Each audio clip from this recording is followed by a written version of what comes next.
ahora el uso de la tribuna está por 10 minutos el señor doctor Felipe de Jesús Tirado Segura para presentar su propuesta.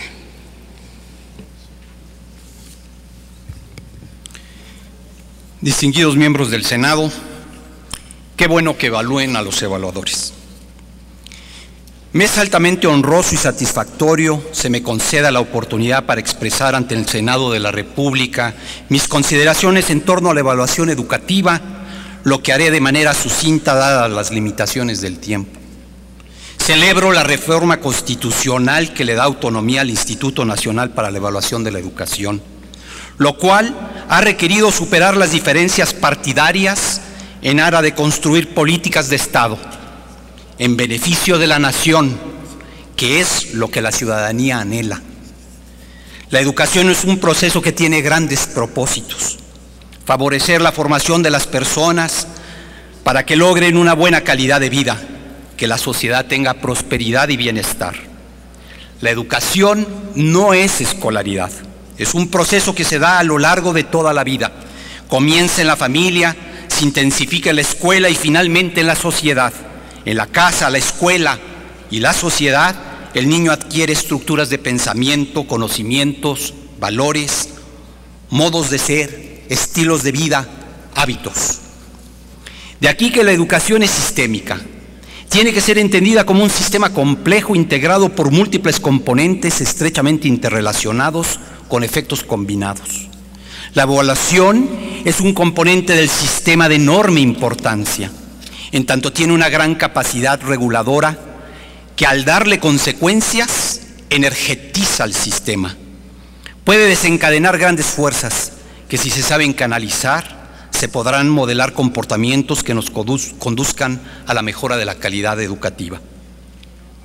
La revolución cognitiva nos requiere construir significado y significación, que avancemos de las respuestas puntuales a las de contexto, de la especificidad a los campos semánticos, de la información al conocimiento, del dato a la significación, de la memorización a la comprensión, de los objetivos específicos a competencias genéricas para la vida. Todo proceso de evaluación debe de ser legítimo. La legitimidad de un acto se obtiene cuando éste es razonable, justo, ético, cierto, apegado a verdad y por tanto socialmente aceptado. Muchas pueden ser las razones para legitimar la evaluación. La más importante es que sirva para mejorar. Para mejorar la calidad de la educación se requieren construir parámetros de referencia y determinar los niveles de logro escolar. Pero lo más importante es saber si los resultados empeoran o mejoran. De aquí que debemos transitar de la evaluación descriptiva a la formativa, donde el fin es distinguir prácticas deficientes, identificar sus causas y corregirlas. La evaluación formativa es muy distinta a la evaluación sumativa, en la que solo se valoran los resultados alcanzados. Por ello, se deben complementar. Un factor central a evaluar es la responsabilidad, el que se cumpla con los compromisos socialmente asumidos. Nuestro desempeño en mucho depende de nuestros esfuerzos realizados para cumplir nuestras responsabilidades. Para ello es fundamental la autocrítica, la autoevaluación, mas no la autocomplacencia. También es razonable el principio de rendición de cuentas. Quien asume libremente responsabilidades está llamado a ofrecer pruebas de que posee las competencias y que cumple con las responsabilidades asumidas. Para que la evaluación sea legítima, debe de ser justa. Tiene que haber reciprocidad, que todos rindan cuentas, pero con equidad, reconociendo las diferencias. No todos tienen las mismas funciones ni las mismas condiciones. Los resultados de los alumnos de una zona urbana marginal pueden ser comparados, mas no equiparados, con los de una zona urbana privilegiada, porque es injusto. Las desigualdades en el desempeño escolar pueden llegar a ser muy grandes, pero no se puede segregar el contexto para comprenderlas. A partir del estudio de la influencia del capital cultural de Coleman, se ha encontrado, por ejemplo, que la escolaridad de los padres está estrechamente relacionada con la calificación que obtienen sus hijos. La escuela no parece ser el factor determinante en la formación de los alumnos, menos un profesor en lo particular. Se trata de un problema complejo, un problema multifactorial que en buena medida está determinado por la cultura. En la evaluación también está la dimensión ética. Debe buscar el beneficio, servir para mejorar y no para perjudicar. Este principio puede resultar polémico al haber intereses encontrados. El profesor, conforme a sus intereses, demanda que la evaluación no lo perjudique, lo que está bien. Pero si los alumnos no se ven beneficiados por la acción docente, el profesor se debe superar. No se puede de manera ética y responsable aceptar que los niños sean los perjudicados.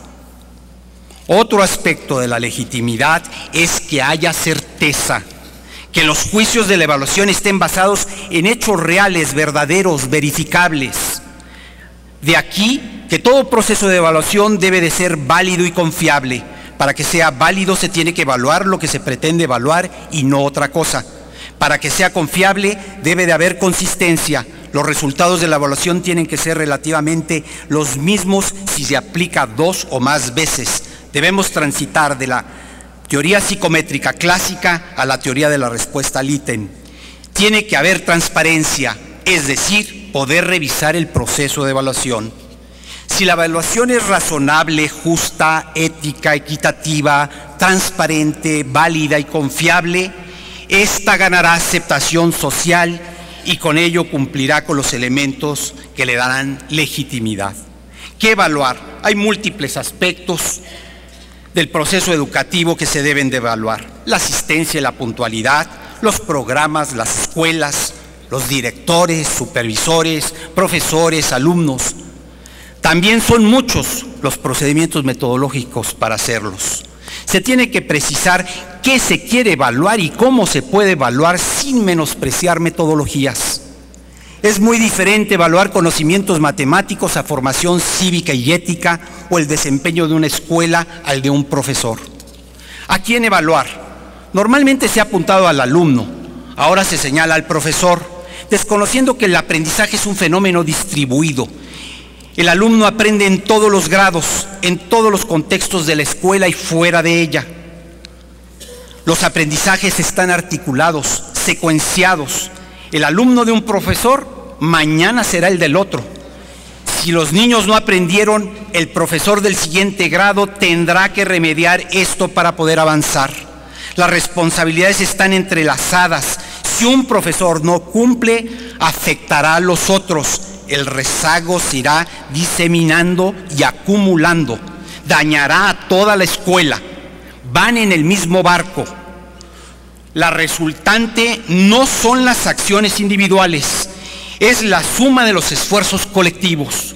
De aquí que la unidad de análisis debe de ser la escuela como una misión compartida que promueva la colaboración.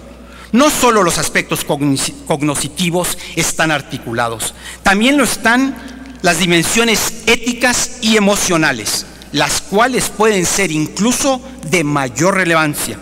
Se debe de promover la participación académica colegiada, la coevaluación, generar incentivos con base al rendimiento, ofrecer estímulos por escuela, establecer estándares de logro escolar por contextos socioculturales, hacer comparaciones en condiciones equivalentes, dibujar trayectorias de profesores y escuelas, reconocer e impulsar los liderazgos académicos de los directores que lleven a reedificar el prestigio del magisterio.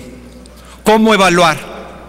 Un procedimiento para neutralizar las variables de contexto es medir el valor agregado, la ganancia obtenida entre un momento y otro para poder comparar con ciclos anteriores o con otras escuelas que compartan condiciones análogas.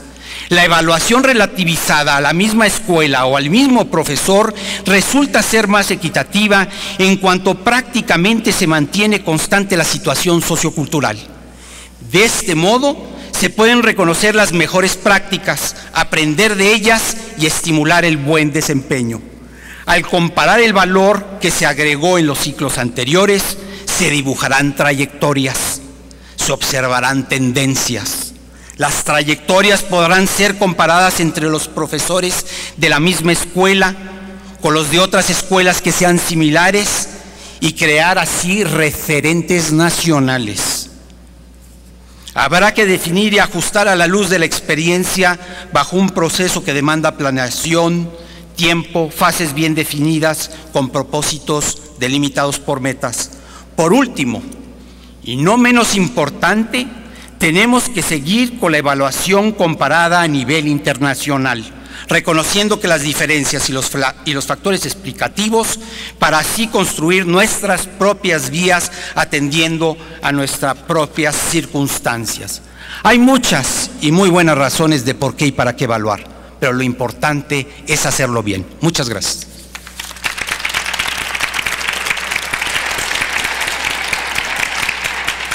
Muchas gracias, doctor Tirado.